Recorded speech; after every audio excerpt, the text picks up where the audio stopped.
as well. The initiative is partly a bid to leverage the UNC system for rural economic development and partly a bid to improve North Carolina's competitive position relative to peer states. If approved in the final budget, the funding will be available for drawdown by the NC Innovation, a nonprofit organization chaired by retired Truist Financial Corporation CEO Kelly King. For much of the past year, a leading national economic research firm was in the field conducting extensive qualitative and quantitative research on North Carolina's innovation ecosystem. The data reveal good news and bad news. The good news, our population centers are landing major economic development projects, and North Carolina is an absolute powerhouse on research and development funding. Our $13 billion in annual academic and industry research and development ranks ahead of the national average of most of our peer competitor states. However, the outputs of that R&D funding doesn't measure up to the size of our research base. Despite top universities and human capital, we significantly lag our peers and national averages in commercializing our research, especially in areas outside of urban centers, our rural North Carolina. NC Innovation will deploy a data center model to target applied research towards actual market needs, then help commercialize that research. This will help generate homegrown companies that will stay in North Carolina and hire North Carolinians.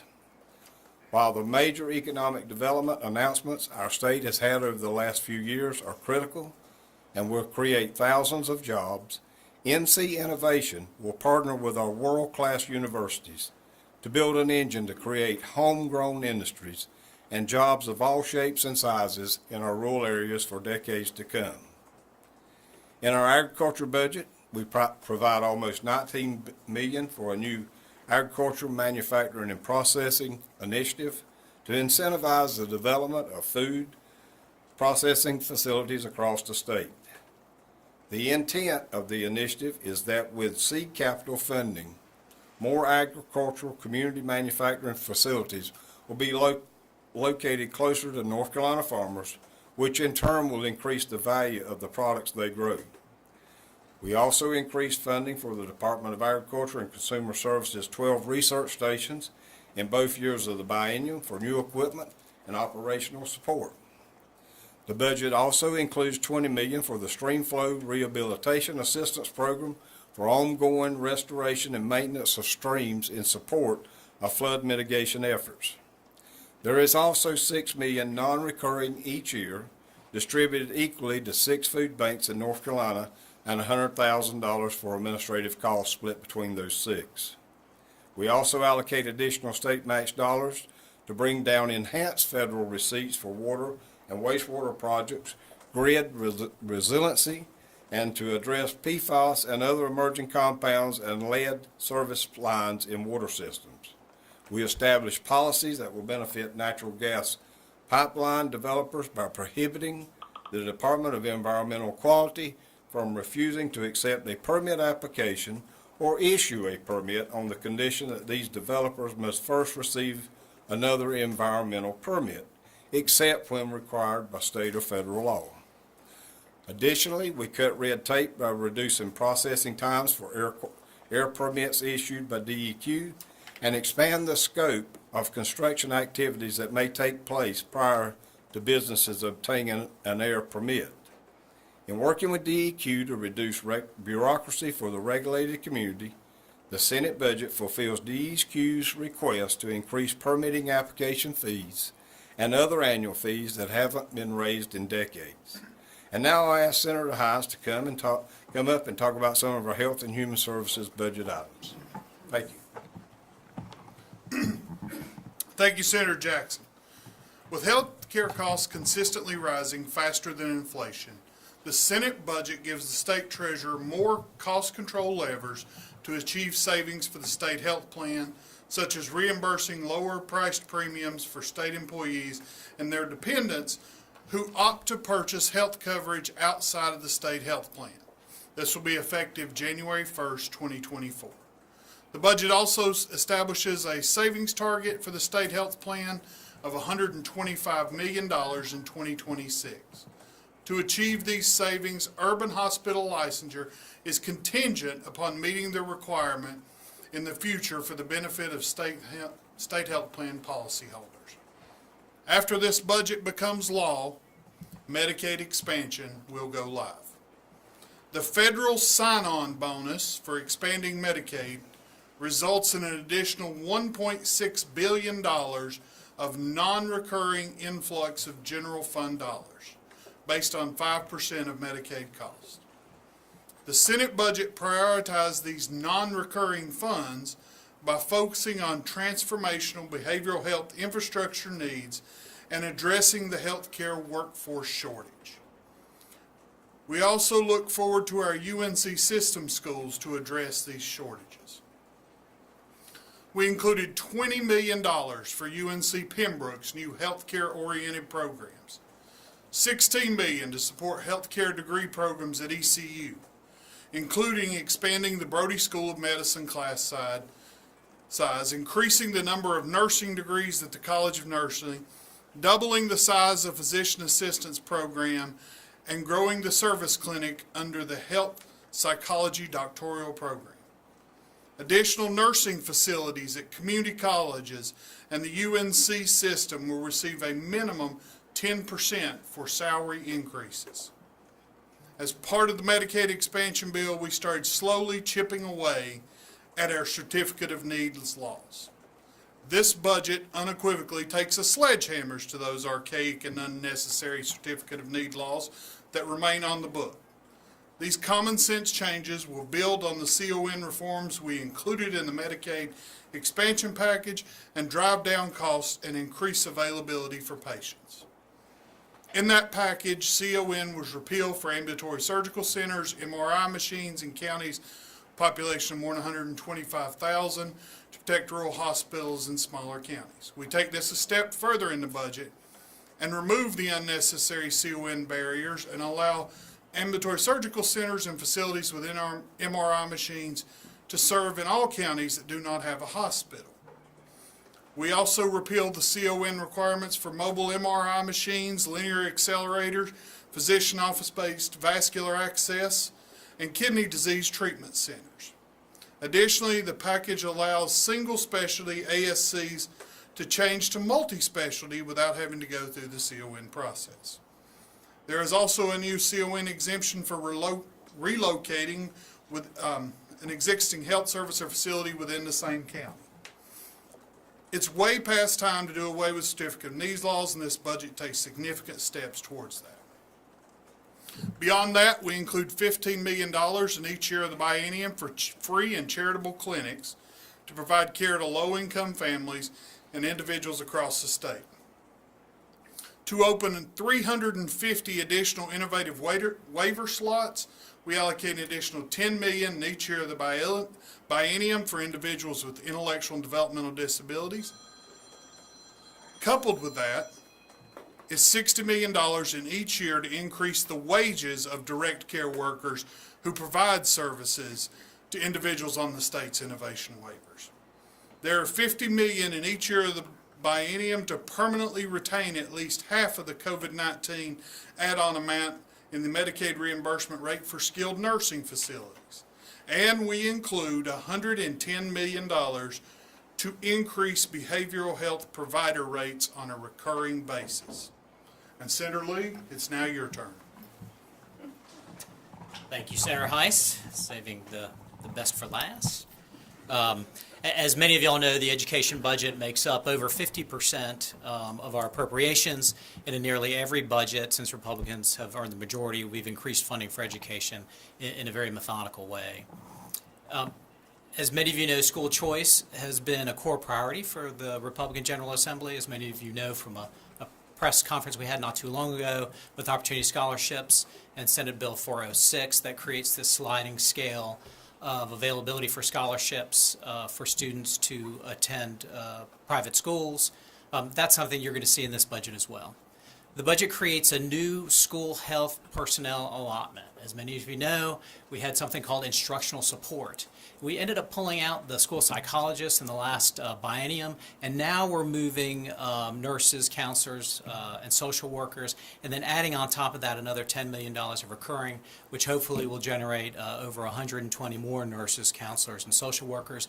We didn't think they needed to be in the same allotment as a media specialist, and so that's why we moved along that line. The budget continues our focus and commitment to increasing security for our schools by including $35 million in each year of the biennium, $70 million in total for school safety grants. And remember, this isn't just for SROs and what you traditionally think of school safety. It's to help students in crisis, and has some other programs that are incredibly important to our school systems. The community colleges are on the forefront, the leading edge of training North Carolinians for high-tech manufacturing jobs that we're seeing here in North Carolina, and that's why the budget provides about $70 million to develop and expand programs and courses in high-demand career fields, including nursing and other health-related programs. It includes $5.25 million in each year of the biennium to provide aids to students who are on track to graduate but are at the risk of dropping out. And those funds are really focused and targeted to Elizabeth City State, Fayetteville State, North Carolina A&T, North Carolina Central, UNC Asheville, UNC Pembroke, and Winston-Salem State. This budget increases funding for needs-based scholarships for public schools and universities, to increase financial aid for community college students as well, over $12.5 million recurring and $25 recurring in the second year.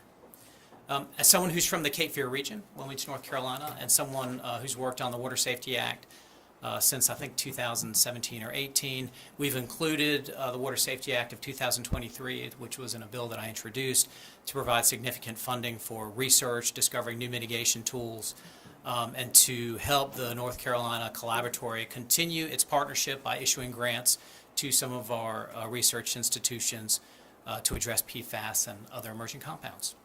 So thank you very much, and I'll turn this back over to Senator Berger.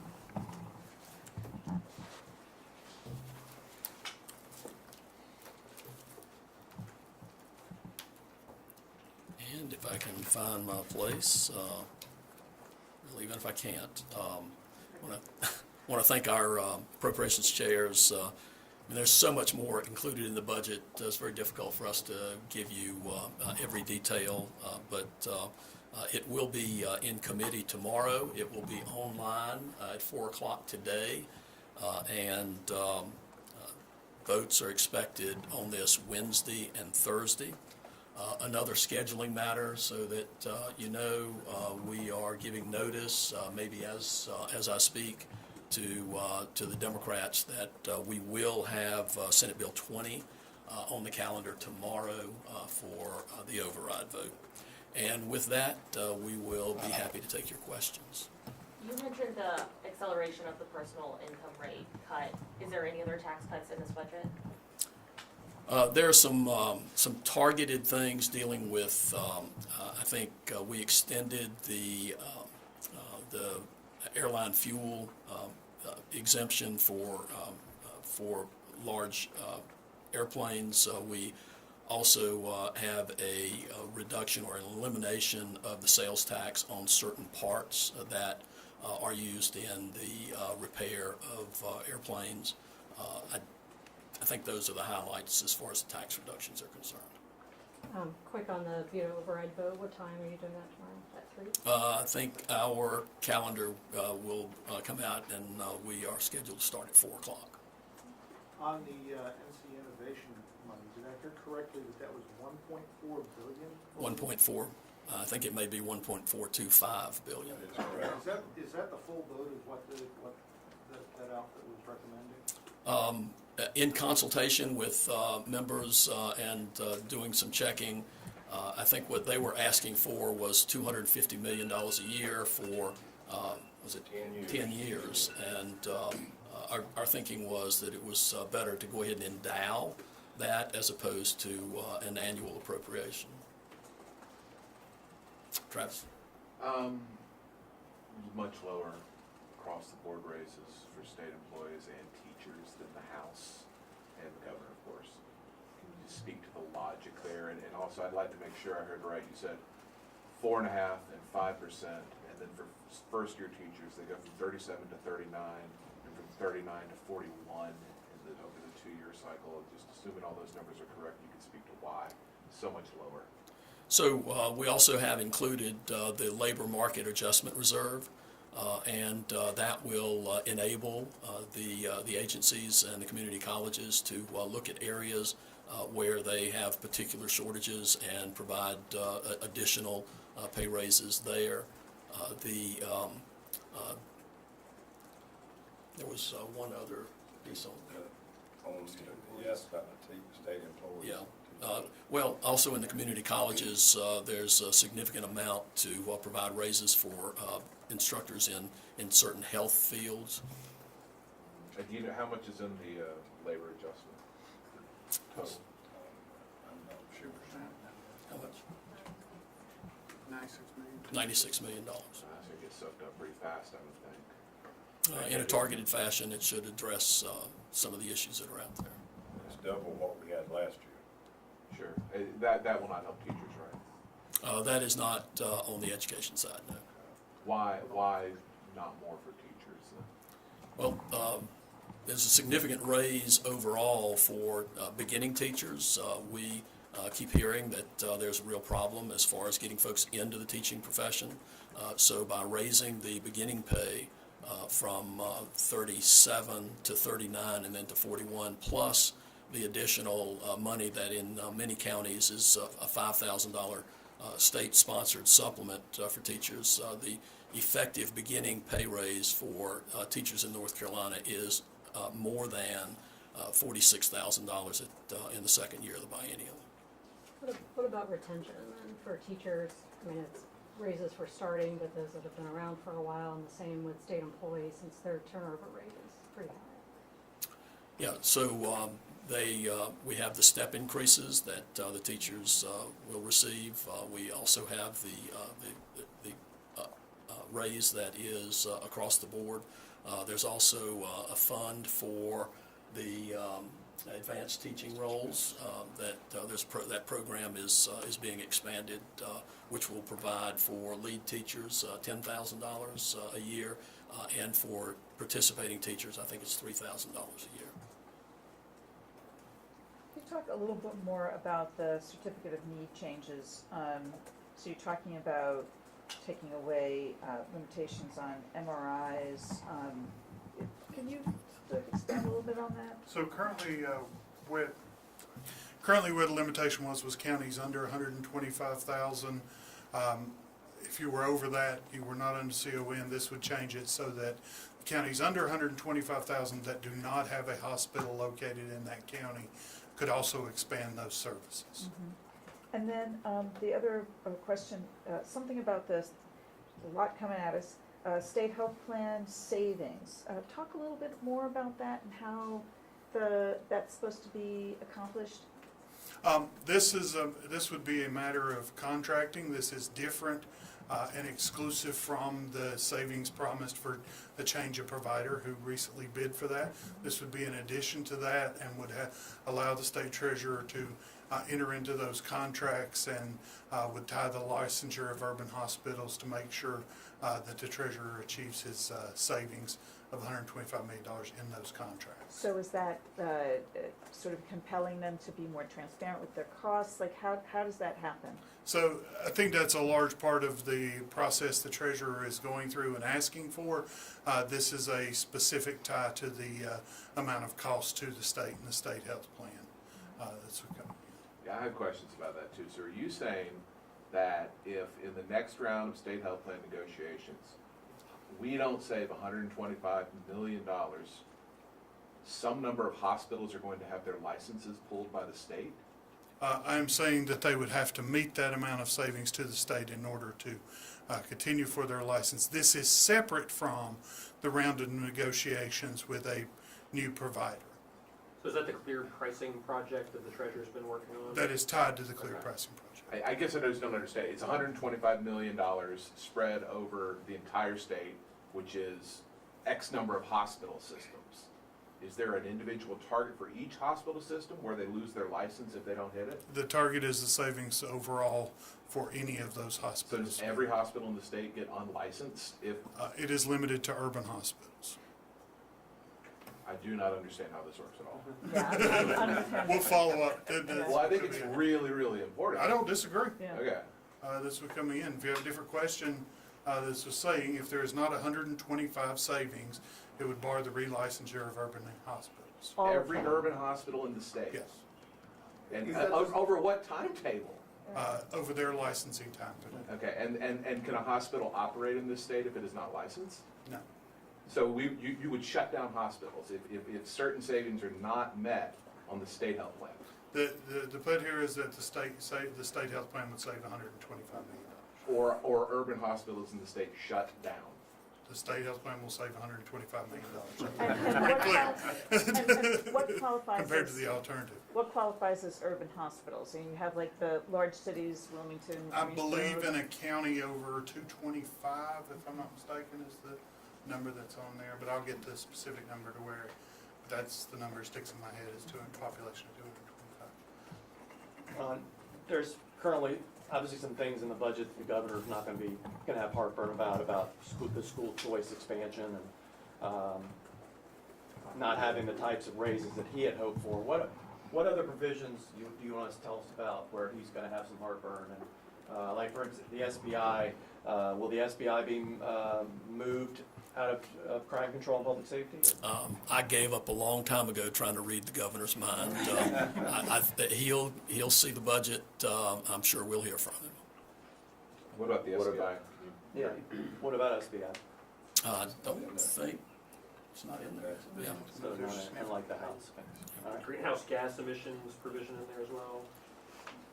The cap and trade thing that the House had in its budget to prevent the governor from during those. I believe there are some things in there dealing with permitting, but I don't think that specific, I don't think it is either, no, greenhouse gas.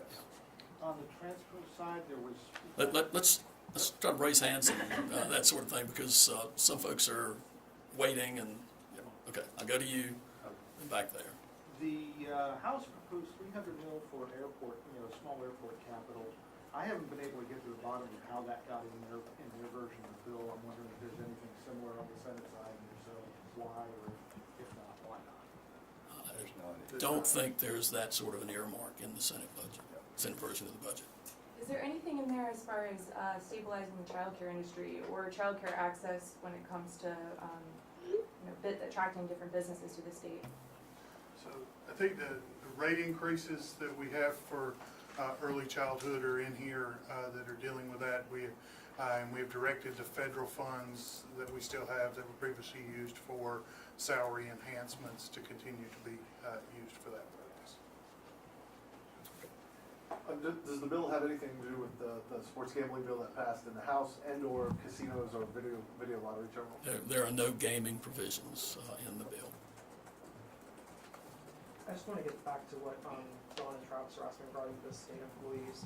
So under this proposal, do you have any degree of confidence that this is going to reverse the trend of people leaving their jobs with the state? Is this going to be enough?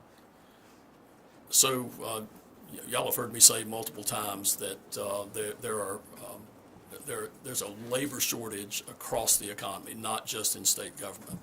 And one of the levers that we can deal with is salary.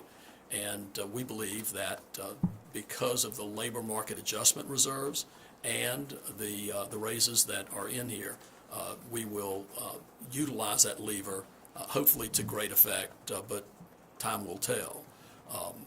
Until we get to the point where we have enough people who want to work in the market, I think we're going to continue to see in state government and in the private sector.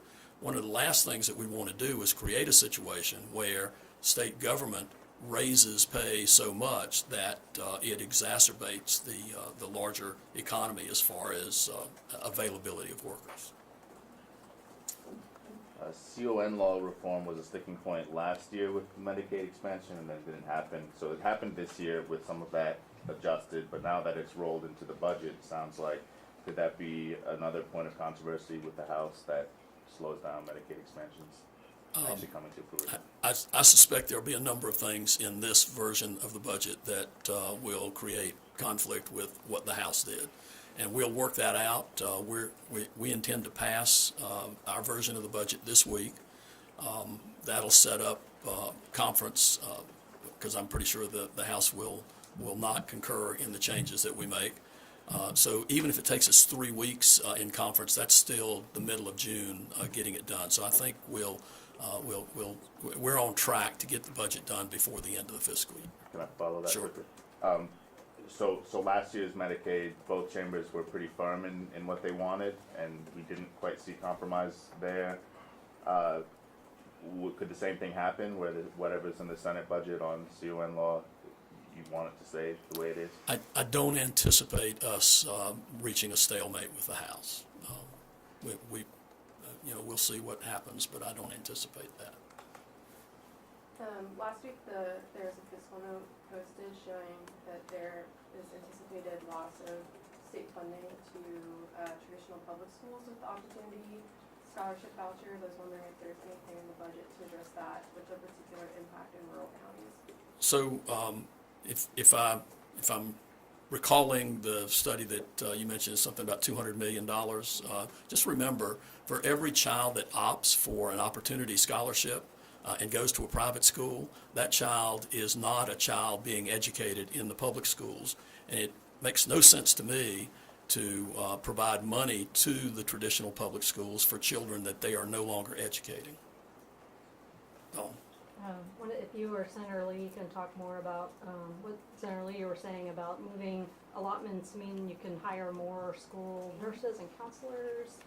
What will that mean for different school districts? So the way the allotment system worked previously is you had a bucket where you had the healthcare-related fields, counselors, nurses, school psychologists, along with media specialists, and it was called instructional support.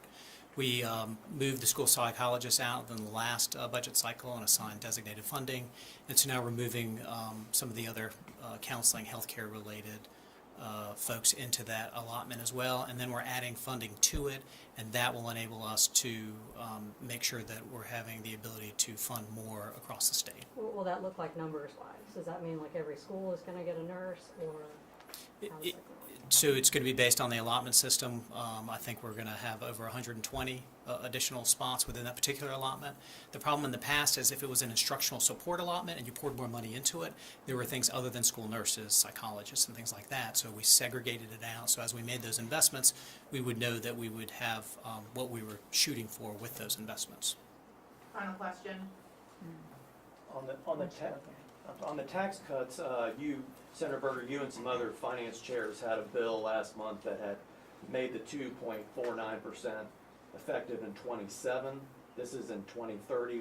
Why the delay? We wanted to smooth out the revenue side of things. As you know, these things are always scored on a static model. It's our belief that in a dynamic economy and a growing economy that the static projections as far as revenue are concerned are going to run short, as they have over the past 7 or 8 years. So, but to address some concerns there, obviously the goal was to get below 2.5, and that's what we do, and it matches up with the corporate income tax rate going to 0. And thank y'all. Travis, I'm happy to talk to you.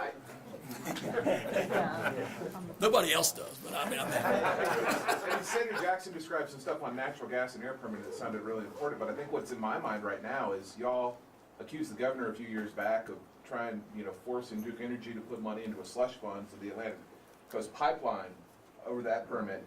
How is that different from demanding savings from hospitals in the state health plan or pulling their licenses? How are those two things different?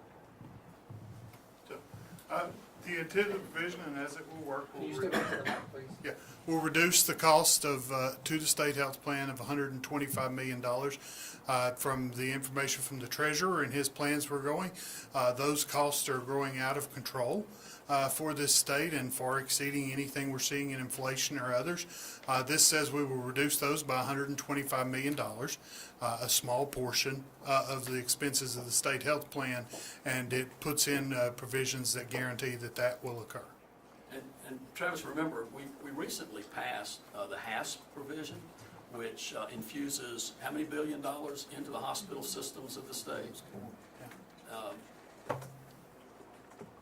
sure, and Medicaid, I mean, Right. I'm not saying hospitals are poor. We've got to, certainly not. We've got to do something to address the increase. Thank y'all.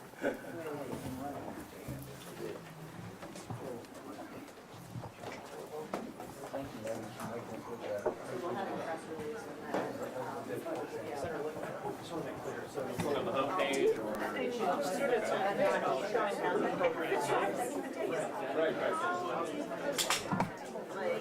This will be, I'll run up there and walk them. separate from